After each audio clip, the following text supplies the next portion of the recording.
Dans cet épisode, vous allez découvrir l'un des plus spectaculaires châteaux privés français. Restauré, meublé et habité depuis plus de 30 ans par l'architecte d'intérieur français mondialement reconnu, Jacques Garcia, qui va vous présenter lui-même les intérieurs richement décorés de ce château situé en Normandie et qui possède le plus grand jardin privé visité par le public en France. Bienvenue dans les grands appartements du château du Champ de Bataille. Nous allons commencer par une partie très intéressante puisque c'est ce qu'on appelle l'ancien appartement de parade qui avait été fait par le comte de Créqui quand il a construit avec évidemment l'idée de recevoir le roi Louis XIV, mais ça ne pouvait pas se faire puisqu'il était condamné à mort par Mazarin, finalement remis en grâce, et c'est avec tout cela qu'il décide de construire ce magnifique château, avec l'idée un jour que la grâce reviendrait et que Louis XIV accepterait de venir chez lui. Mais finalement, ces appartements de parade étaient toujours faits de la même manière, 3 grandes pièces, première antichambre, deuxième antichambre, chambre de parade. La première antichambre que l'on voit ici, qui servait de salle de garde.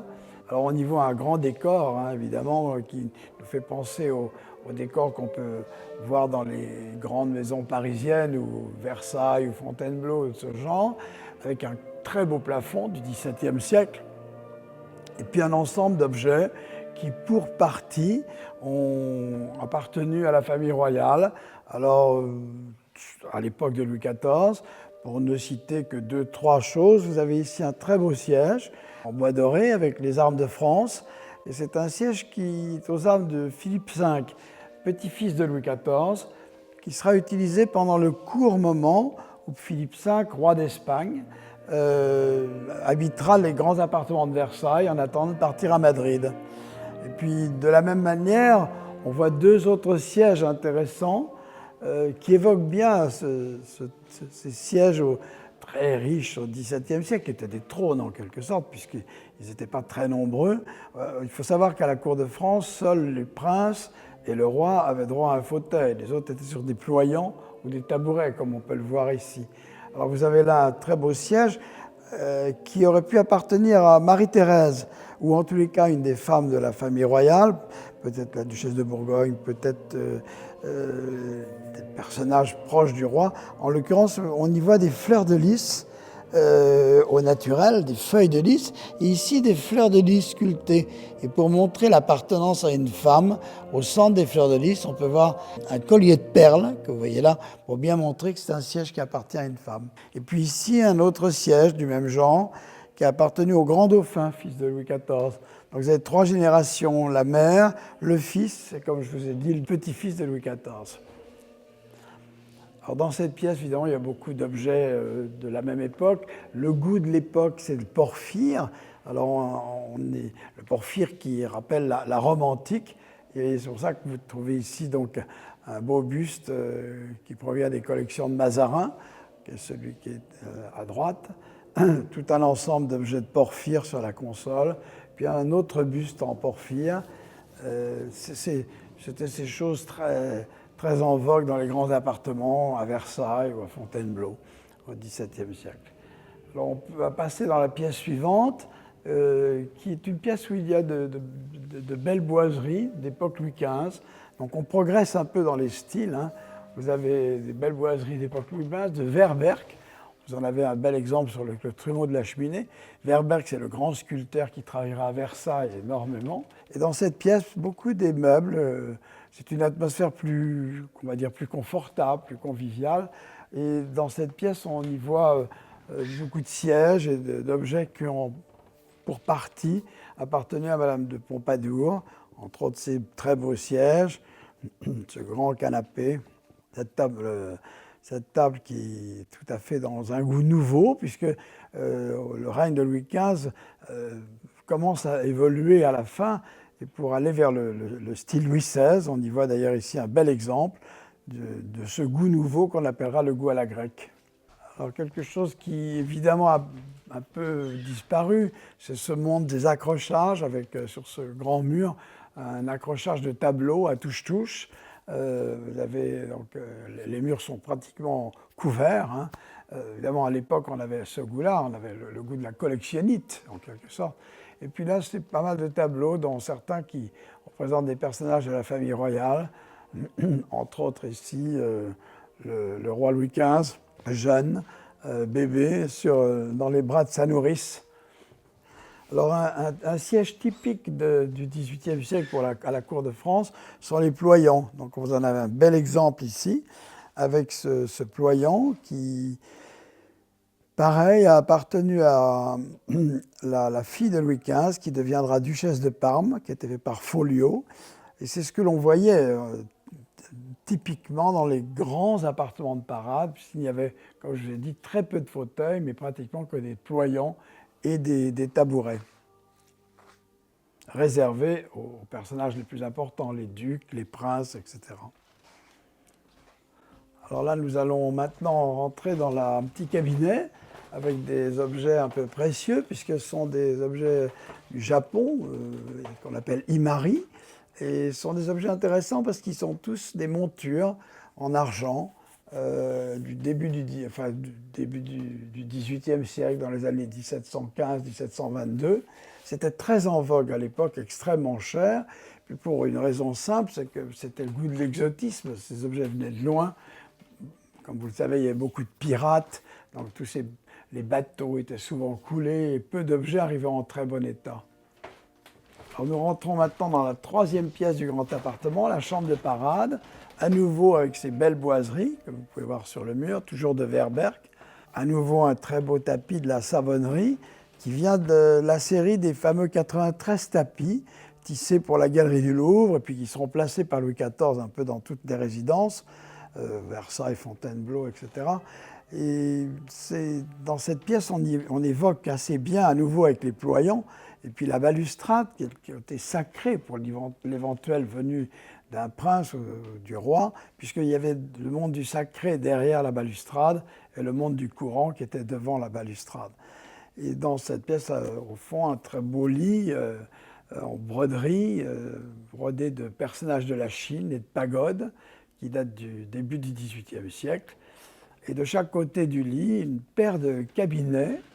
Alors, ce sont des cabinets intéressants parce qu'ils ont une particularité, c'est que d'abord ils sont du japonais du XVIIe siècle, mais une chose extrêmement rare, ils ont été faits pour le roi d'Angleterre, qui est William, avec sa femme Mary. Donc, et la particularité, c'est qu'on ne voit jamais des cabinets de ce genre avec des montures en argent. On les voit souvent avec des montures en bronze doré. Alors ceux-ci ont donc été... Il y avait une série de 4 commandées pour lui.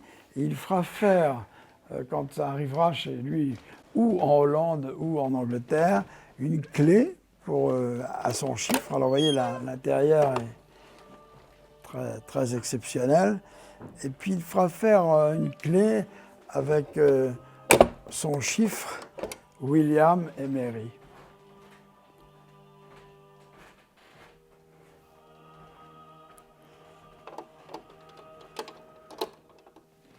Alors dans cette pièce, beaucoup d'objets royaux. Moi, une chose à laquelle je suis très sensible, c'est ce buste de Louis XV par Quaisvox, et qui représente le roi à l'âge de 7 ans. Alors trois bustes comme ceci existent. L'un à l'âge de 5 ans, qui je crois est à la Frick Collection. Un à l'âge de 7 ans, qui est celui-ci. Et puis un à l'âge de 9 ans, qui est dans les appartements de Versailles. Et celui-ci, c'est celui qui se trouvait sur la cheminée du régent, qui donc régnait en France pendant la minorité du roi Louis XV. Voilà, là vous avez en face une belle commode, qui est vraiment le symbole de la grande commode de Louis XV pour les très grandes maisons. On pense que celle-ci proviendrait du château de Crécy, qui appartenait à Madame de Pompadour et à Louis XV et qui était vendue au duc de Penthièvre. Le duc de Penthièvre qui était l'homme le plus riche du royaume à la fin de l'Ancien Régime. Alors nous allons changer de monde, nous allons passer de l'autre côté. Une très belle anecdote aussi peut-être, c'est cette étoffe que l'on peut voir, une très belle étoffe qui donc, comme vous le voyez, tissé à Lyon au XVIIe siècle avec des fleurs de lys et qui provient de l'incendie des Tuileries, qui a été sauvé de l'incendie des Tuileries. Alors nous allons passer de l'autre côté de la maison, dans une aile qui date de l'époque de Louis XVI, plus exactement de l'époque de Louis XV, mais déjà de goût Louis XVI. Alors je vais vous expliquer la petite nuance en passant dans la salle à manger.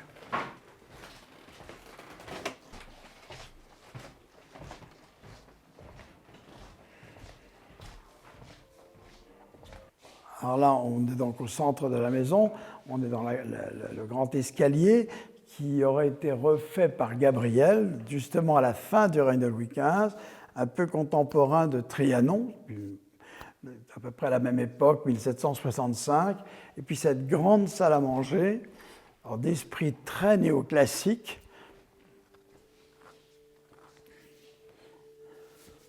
qui est au centre, avec la vue sur le jardin, bien sûr, en plein axe. Alors un très beau poêle en faïence, toujours un tapis de la Savonnerie d'époque Louis XVI, et puis sur la table de l'argenterie qui date de la fin du règne de Louis XVI, par les plus grands orfèvres, entre autres ces assiettes qui ont appartenu à Talleyrand, qui viennent du château de Valençay. Et puis sur les murs, un service en porcelaine de Sèvres, composé d'un très grand nombre de pièces, surtout un très grand nombre de plats, ce qui est assez rare parce qu'on n'utilisait pas beaucoup les plats en France, on utilisait plutôt les plats en argent. Et ce service, l'exception de ce service, c'est qu'il a été commandité pour un lord anglais à la fin du XVIIIe siècle, d'où l'explication de cette quantité de plats incroyable, car en Angleterre, on utilisait les plats de porcelaine. Et donc, il a été fait par les peintres de Sèvres, bien sûr, avec des oiseaux, qui sont 470 oiseaux qui viennent des dessins de Buffon. Et après ça, on va rentrer donc maintenant dans un univers extrêmement, je dirais, qui peut s'appliquer à cette phrase de Talleyrand qui dit « qui n'a pas connu la fin de l'Ancien Régime, n'a pas connu la douceur de vivre ». Et là, vous avez tout à fait cette sensation justement de douceur, de fraîcheur de couleur, qui est un peu le contraste avec le XVIIe siècle qu'on a pu voir tout à l'heure, avec le salon de compagnie, qui lui a été créé, donc, comme je vous ai dit, à la fin du règne de Louis XV, mais déjà de goût Louis XVI, avec ses corniches néoclassiques, cette cheminée néoclassique. Et dans cette pièce, vous rassemblez beaucoup de meubles, dont certains, pareil, ont appartenu aux grands commanditaires de la fin du XVIIIe siècle, provenant des ventes révolutionnaires, et à la famille royale. Sur les murs, il y a une grande quantité de portraits, justement, de la famille royale, qui sont un peu des portraits pour évoquer cette espèce de douleur de la fin de cet ancien régime, qui finalement se termine plutôt mal. À savoir, on y voit ici 4 portraits, là, à droite, Louis XVI en sa gloire. Puis 15 ans après, Louis XVI, finalement, le même homme, presque 10 ans après, le même homme aux Tuileries, dévasté. On peut voir le visage, la différence entre les deux. Et plus saisissant encore, Marie-Antoinette, à l'âge de 25 ans, dans sa frivolité, si on peut dire, et la même femme, 13 ans après, dans la douleur du temple, où là, on la voit au bord de la mort. Et quelque chose de très troublant, c'est le portrait de leur fille, la seule qui sera rescapée du temple, et qui se fait peindre dans la tenue de sa mère, le dernier moment qu'elle a pu connaître de sa mère aux Tuileries, au temple, pardon. Alors dans cette pièce, il y a beaucoup de meubles importants, entre autres une très belle console de Westweiler avec des vases en Sèvres, dont certains proviennent de Versailles, des collections de Louis XVI. Puis l'exception peut-être aussi, ce sont ces sièges qui ont appartenu à Madame du Barry. Et ce sont des sièges intéressants parce qu'ils ont quelque chose d'inouï. Ils ont été commandés par Louis XV lui-même pour sa maîtresse. Il était fou de cette jeune femme. Et ce n'est pas le garde-meuble qui commande ces meubles, mais c'est sa cassette personnelle. Et on y voit tous les symboles de la nouveauté, c'est-à-dire on est à la fin du règne de Louis XV, et tout ça est presque déjà même d'époque empire, quand on voit le style empire. Et là, on y voit tous les symboles avec les fleurs de rose, les fleurs de rose qui est le symbole de Madame du Barry, les fleurs de lys, donc l'emblème du roi, et puis au centre, ces deux oiseaux, l'hymen du roi, la favorite.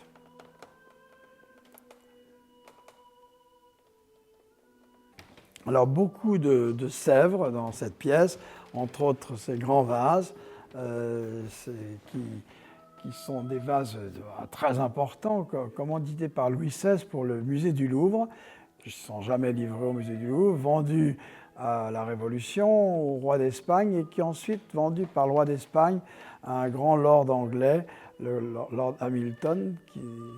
Ces vases proviennent de la vente du prince Hamilton en 1870 ou quelque chose comme ça, à la fin du 19e siècle. La vente Hamilton étant une des plus grandes ventes de la fin du 19e siècle.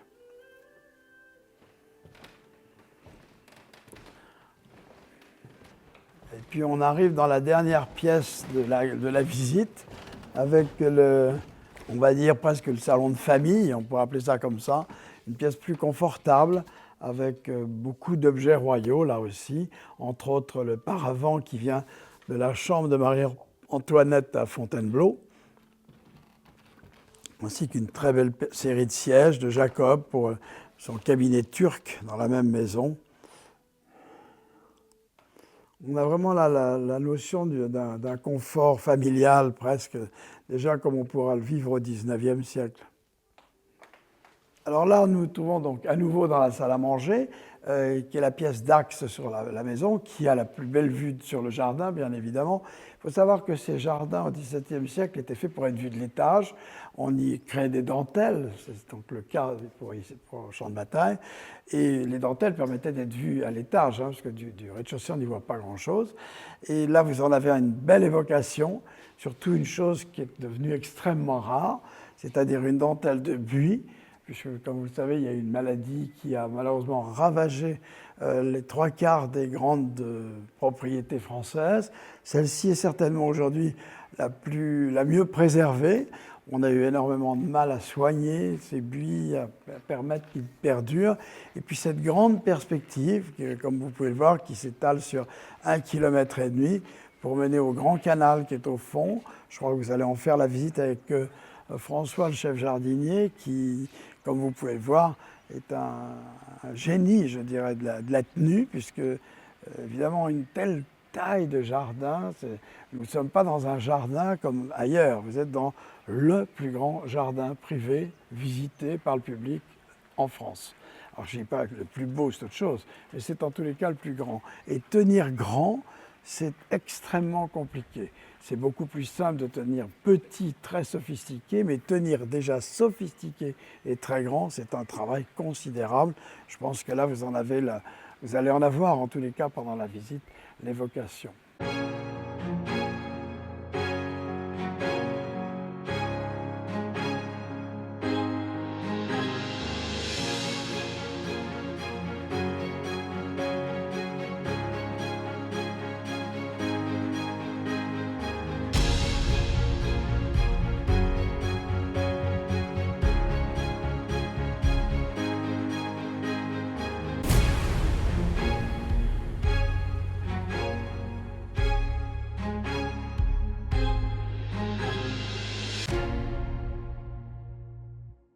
Bienvenue aux serres tropicales des orchidées, 800 variétés d'orchidées à peu près, non répertoriées pour l'instant.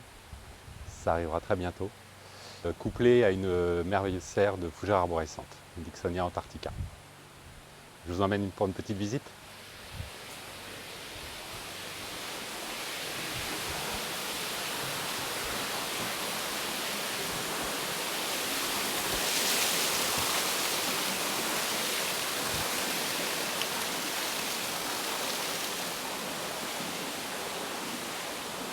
Bienvenue dans le salon du milieu où il y a quatre sujets exemplaires de Coryssa speciosa. Salon du milieu, d'un côté la serre des fougères arborescentes, Dicksonia antarctica comme je le disais tout à l'heure, et de l'autre côté la serre tropicale des orchidées, où sont représentées à peu près 800 espèces du genre. Ça balaye toutes les variétés, elles sont toutes merveilleuses à différentes époques de l'année. C'est une gestion assez particulière puisqu'ils vont maintenir une température constante avec des pointes si on souhaite pousser certaines floraisons. Une hygrométrie gérée ainsi qu'une ventilation contrôlée. Voilà. Cette serre demande beaucoup de temps. Elles ont toutes leurs particularités, aussi bien en exposition. Certaines demandent beaucoup plus de lumière, d'autres une situation un petit peu plus ombragée. Et on gère tout cela avec le végétal, la strate arbustive qui se trouve au-dessus. Donc selon les saisons, on ouvre plus ou moins les végétaux pour la lumière. Donc je vais vous faire une petite visite de la serre des orchidées et ensuite nous irons au temple de Leda. On peut regarder celle-ci. Alors ce n'est pas une orchidée, mais je vous parlais d'Itilantia tout à l'heure. En voilà un bel exemplaire. Voilà, elles font partie des plantes épiphytes, il n'y a pas de racines, elles absorbent l'humidité qui se trouve dans l'air. Voilà. Après, je vous parlais de bulbophyllum, c'est celle-ci, malheureusement, elle n'est pas en fleurs. Ah si, il y a quand même une fleur. Voilà.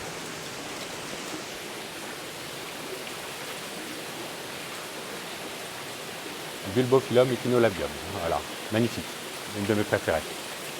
Elles sont toutes mes préférées, hein, mais celle-ci particulièrement. Voilà. En revanche, elle a un parfum horrible, en viande en décomposition, pour donner l'odeur par l'image.